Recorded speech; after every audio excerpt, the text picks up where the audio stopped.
There are a lot of times in our lives where we have to make a decision about who we value more or who we value most.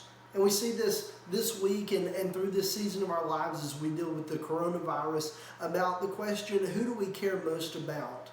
If you're like me, there have been times over the past couple weeks that you had to make difficult decisions. You've had to make a decision about what is best for you, but also about what is best for other people. You see, for a lot of us, we are healthy enough that this virus is maybe not too scary for our personal health. But you and I, we've got to make some decisions about not only is what is good for us, but what is also good for the communities we live in. How would this affect other people if I were to become a carrier and bring those things to others? You see, there are a lot of times where our decisions affect others. And so the question is not, am I okay to do this? But how can I affect other people by my choices? Tonight I'd like for us to think for just a few minutes about 1 John chapter 2, beginning in verse 15. Here John is talking about our decisions and how it proves what matters to us and who we love most in our lives. As we read this together, I hope you'll think about what he is trying to get at and how it relates to us on a very personal level. He says, "Do not love the world or the things in the world. If anyone loves the world, the love of the Father is not in him. For all that is in the world, the desires of the flesh and the desires of the eyes and pride of life is not from the Father, but is from the world. But the world is passing away along with its desires, but whoever does the will of God abides forever." We think about what he says in this verse, and in the first verse we read in verse 15, he says, "Do not love the world or the things in the world. If anyone loves the world, the love of the Father is not in him." And I want us to compare and contrast that with a verse that you and I know very well. John chapter 3 and verse 16, Jesus begins that verse by saying, "God so loved the world." Well, these things seem to be in great contrast against one another. In 1 John, John records for us that we are not to love the world. But in John chapter 3, he says, "For God so loved the world." And here John is talking about the world in two different ways. In one sense, in John 3 and 16, he is talking about the world as the people there. But in 1 John chapter 2, as we read this together and we think about it, we need to understand that John is talking about the world in a very different sense. He's talking about the things that are in the world, that is, the things that are wrong that the world does. It's not the people in the world, it's not the actual dirt and the earth itself. He's talking about the world in a different way. He's talking about the world in the sense of worldliness. It becomes very clear whether or not we are invested in the Lord in our lives. Jesus makes several statements in John chapter 14 and 15 about commandments that he has set before us and our correlation between obedience and our love for him. Think about these three verses. In John 14 verse 15, Jesus says, "If you love me, you will keep my commandments."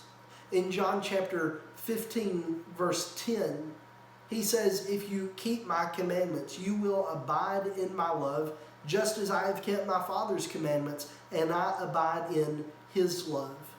In John 14 verse 21, Jesus says, "Whoever has my commandments and keeps them, it is he who loves me. And he who loves me will be loved by my Father, and I will love him and manifest myself to him." When you and I go to the store to buy a container, we know that every container tells on it how big it is, and it gives us a size limit. And this is very important because we buy containers based on how much size we need. Well, God, as he made us, he knows that our hearts can only hold so much. And so in his word, he's very careful to tell us, be careful what you fill your heart with, because it can only hold so much. You think about in the Ten Commandments, God begins with having no other gods before me. Let's read in Exodus chapter 20, begin in verse 1. It says, And God spoke all these words, saying, I am the Lord your God, who brought you out of the land of Egypt, out of the house of slavery. You shall have no other gods before me. As we think about this, it says no other gods before me. And for you and me as English speakers, maybe this is a little confusing because it sounds like God says, just don't put things before me. You can have other gods, you can serve other idols, just don't place them ahead of me in importance. But better translated, this verse might say, have no other gods besides me. God is saying, I need to be the one filling your heart.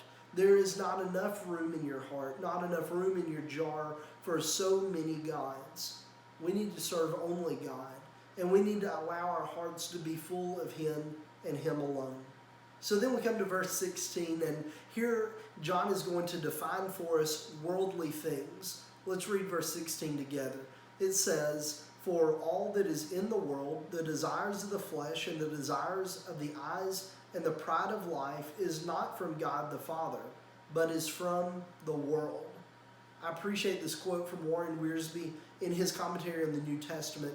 He says, worldliness is not so much a matter of activity as of attitude. It is possible for a Christian to stay away from questionable amusements and doubtful places and still love the world, for worldliness is a matter of the heart.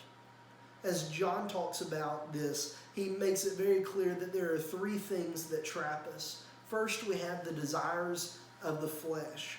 We have the desires of the eyes and the pride of life. Beginning with the pride of the flesh, we think about how many things our flesh brings to our heart. There are so many things in this world that are not inherently bad. Our jobs are not inherently bad. Our hobbies are not inherently bad. There are so many things in our lives that really have no spiritual value, but they're also not morally bad things. It's to what extent we love and practice those things that can lead us astray from God. It's important that every believer remember what God says about the nature of a man or his fleshly part. Overall, what God says about our flesh in the New Testament is not positive. In fact, it's overwhelmingly negative as He warns us about our fleshly desires. These are a few things that it says. It says, in the flesh there is no good thing. That's Romans 7, verse 18. The flesh profits nothing, John 6:63. A Christian is to put no confidence in the flesh, Philippians 3, verse 3. He is to make no provision for the flesh, Romans 13:14. A person who lives for the flesh is living a negative life. And God is very careful to warn us over and over again in His Word, be careful about what your flesh makes you do. Second, we talk about the desires of the eyes. And a great way for us to think about this is the story of Achan in Joshua chapter 7. The city is supposed to be completely destroyed, that they are supposed to take over, but Achan does not do all of that. Everything they come into contact with is supposed to be left and destroyed by the Israelite army. But instead, Achan goes and he takes a small portion of what he finds and he keeps it for himself. Joshua 7 verse 21 says, when I saw among the spoil a beautiful cloak from Shinar and 200 shekels of silver and a bar of gold weighing 50 shekels, then I coveted them and took them. And see, they are hidden in the earth inside my tent with the silver underneath. Achan says, I saw those things with my eyes and I coveted them. Yes, he saw them with his eyes, but it was his heart that wanted those things, and it was his heart that made him feast on what his eyes saw. And the third one of these is the pride of life. And you and I will probably think about this best if we think about the phrase, buy now, pay later. This is a motto for our generation and for our society that we live in. It is so common for Americans today to be monetarily overstretched because we have bought into the ideology that we can buy and have anything we want as long as we can make the payments later. It's the idea that I can live in whatever house I want as long as I can make the monthly payment. I can wear whatever kind of clothes I want as long as I can pay the credit card statement later. It's the idea that I can drive whatever car I want as long as I make ends meet to make the payments and the bank doesn't take it back. We see this ideology come to fruition, though, against us when it comes to spiritual things. It is so easy for us to find things that we want desperately, and we find any way for our heart to have it, even if it's wrong. You see, our pride often motivates us to make some of our worst decisions because our heart wants what it wants, and oftentimes we are very bad at telling ourselves no. In Matthew chapter 4, we see all three of these in the temptation of Jesus. Satan puts in front of our Lord each and every one of these things, both the desires of the flesh, the desires of the eyes, and the pride of life. All of these things are included in the temptations that you and I face on a daily basis. We also see these in Galatians chapter 5. Paul is going to spend some time talking about the flesh and the spirit and how the works of those things do not work together. He says that the flesh always works against the spirit, and the spirit then is going to always work against the flesh. So he's going to list a thing, and he says these are the works of the flesh. And as we read them, we recognize those things as bad and sinful and wrong. But on the other hand, he talks about the fruit of the Spirit. And he says what God grows in our lives when we give our lives over to Him and we allow God to fill our heart is we have great things in our lives. And the fruit of the Spirit are great blessings for you and me. So then we come to verse 17. In 1 John chapter 2, verse 17, John says, "And the world is passing away along with its desires, but whoever does the will of God abides forever." We think about here the distinction that John draws for us. He says there are things that are fleeting and there are things that are forever. And those things are very, very different. He says the things of this world are passing away. That is, they're not sustainable, they're not long-lasting. But on the other hand, spiritual things are long-lasting. What are we giving our lives over to? What are we allowing to fill our hearts? Are we filling our hearts with a love of Jesus that will lead us to abide in Him forever? Or are we investing all of ourselves in the things of this world, maybe wrong things, maybe things that are good, but we have taken them to an extent that they're harmful to us, and we are feasting on things that are only passing away? So as we think about this all together, it is very important that we pay attention to who or what is leading our lives. Who have you given your heart over to? Do we allow our flesh and the things of this world to drive us and move us in everything we do? Have we given our hearts to the Lord? And do we allow Jesus to influence us in all that we do? So ultimately, the question that you and I must ask ourselves is, will we love Jesus or will we love the world? Will we have our hearts set on the Lord in all things, or will we allow this world and all the things in it to drive who we are? When we love Jesus and we allow Him to make all of our decisions, when we allow Him to be the King of our lives will look different because of that.